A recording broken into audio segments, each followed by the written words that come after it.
Hey buds, Shank here, and welcome to another intense episode of the Good Buds Ghostcast. I searched high and low on Reddit to find a wonderful author with two scary and true stories for me to tell. yungIDspudd posted these on the sub Our True Scary Stories, and I'll have some links below for you in the description. Before I begin, I would love to remind you to like, comment, subscribe, and please share this podcast with your friends. Now, on to the first tale. This one is called An Encounter in the Hills. I will first light the ceremonial incense.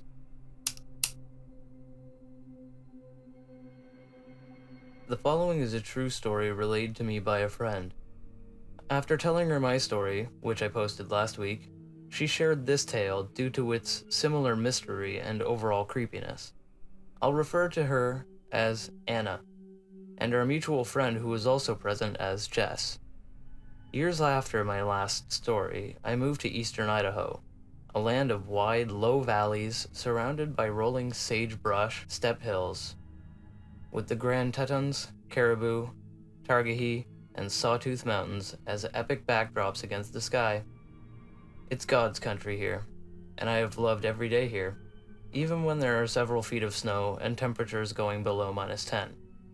I've also made some friends while up here, two of whom are Anna and Jess. Anna and Jess have known each other for years and frequently hung out together, going on adventures of all sorts. One fair summer day, they decided to take Jess's beatermobile on a little cross-country adventure and explore the hilly sagebrush desert about 5 miles outside of town. This is a really fun activity because the trails are nothing insane and can even be traversed by most domesticated automobiles until you get a few miles in. So the two were plodding around for an hour or so, going deeper into the hills and into some of the more unforgiving roads, but Jess didn't care too much and was just gunning it when he got into a difficult area. After going up a steep hill, the road goes down into a broad glen where it opens up and flattens out. There are some rock outcroppings scattered around the glen and tall grass.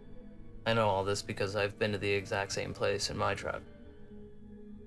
Cruising down the road there, gazing around enjoying the scenery, when Anna saw something that almost made her scream. Just off the side of the road, some 100 yards away, there was an adult man kneeling in the dirt. There was no car around, there was no bicycle around, no other people, just this man and them. Anna pointed this out to Jess and he slowed down, but didn't stop the car.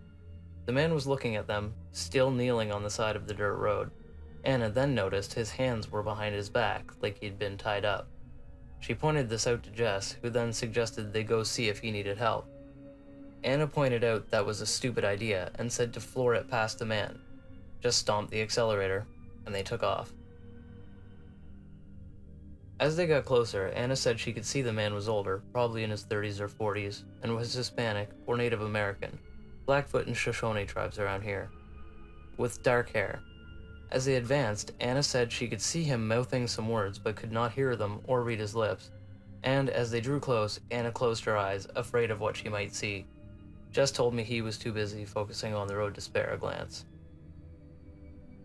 The two flew past the man, leaving a massive cloud of dust in their wake. Anna said that after they put some distance between them, she looked into the side view mirror, and as the dust cloud dispersed from where they had come from, she could still see the distinct figure still kneeling, arms behind him, looking towards their car. They floored it all the way back into town, freaking out and watching their backs all the way there. Anna said she did not call the police because she was afraid it was perhaps a gang-related incident. Perhaps that man was about to get executed and didn't want to be tied into it as a witness. Anna kept an eye on local news for any insights but saw nothing. Lots of migrant workers come and go around here due to the immense amount of agriculture in these parts.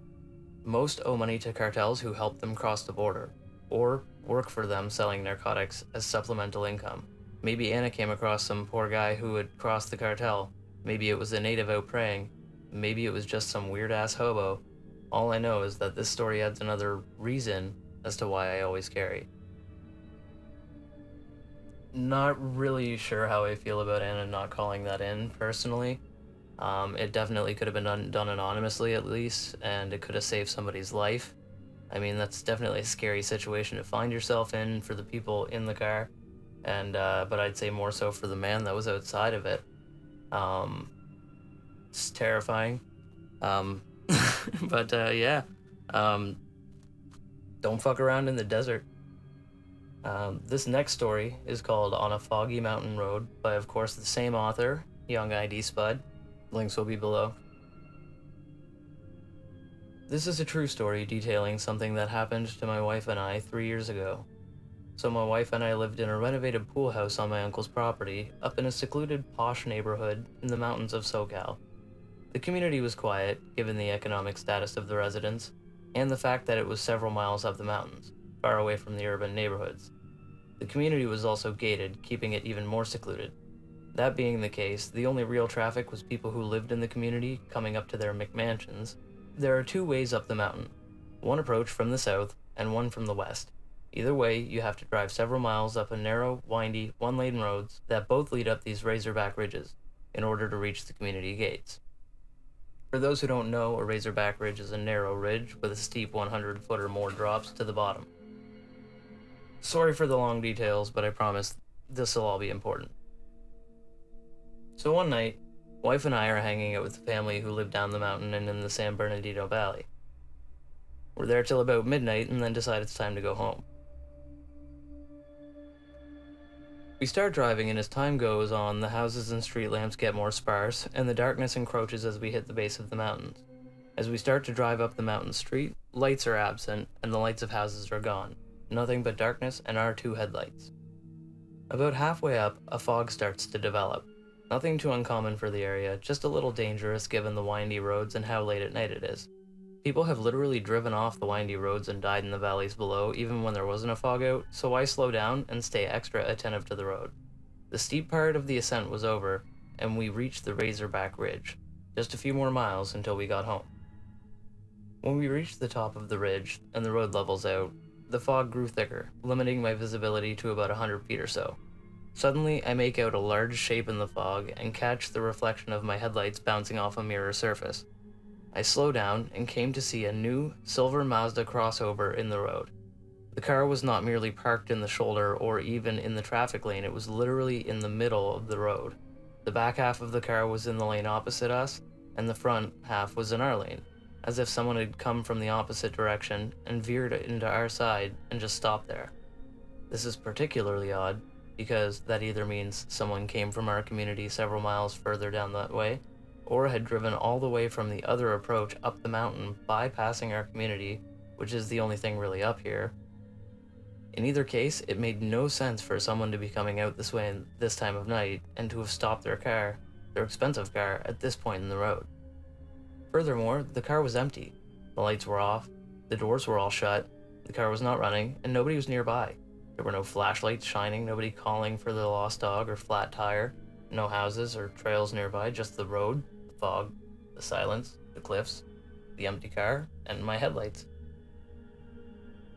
As I slowed down and absorbed the scene, the only thing I could think was, this is a trap. And every horror movie and survival video game that I played told me that bandits or creepy creatures were gonna pop out soon. That being the case, I retrieved my handgun and stopped the car, but I didn't put it in park.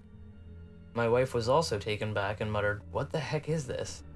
I said I wasn't sure, that I was going to call out to see if anybody needed help.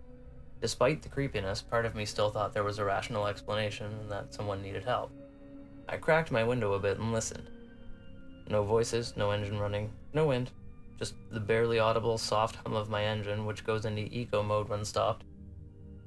"Hello? Is there anyone there?" Nothing. "Do you need any help?" Nothing. I started to clench my pistol's grip tighter, and moved my finger slightly closer to from the slide to the trigger, anticipating an attack. Still, nothing. After having been there about a minute in total, I said the dumbest thing in my life. I actually thought, and said, "You think I should get out and investigate?" My wife looked at me like the dumbass I was, and said, "This is creepy, let's go."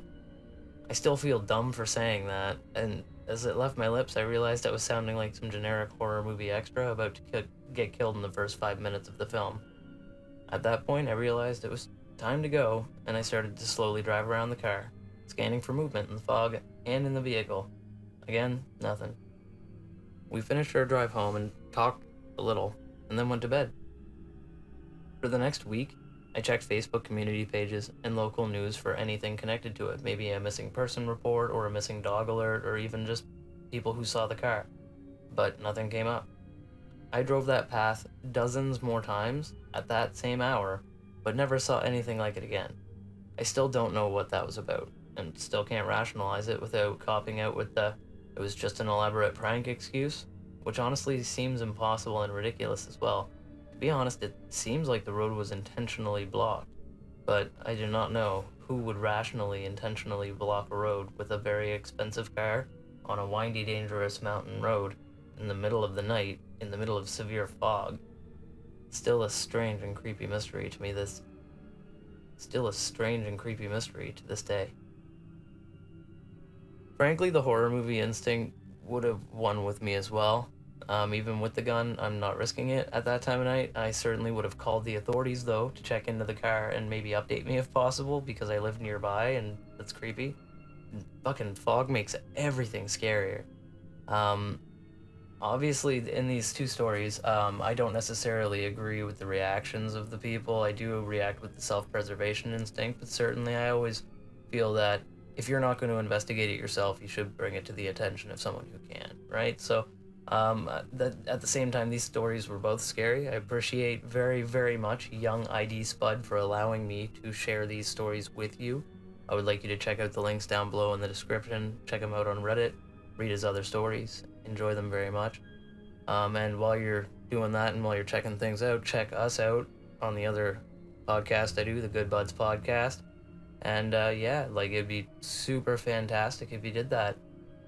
Links will be in the description below for you, obviously. And remember to like, comment, subscribe, and share this podcast with all of your friends that love to be spooked and love to smoke shrubbery. Stay spoopy, buds.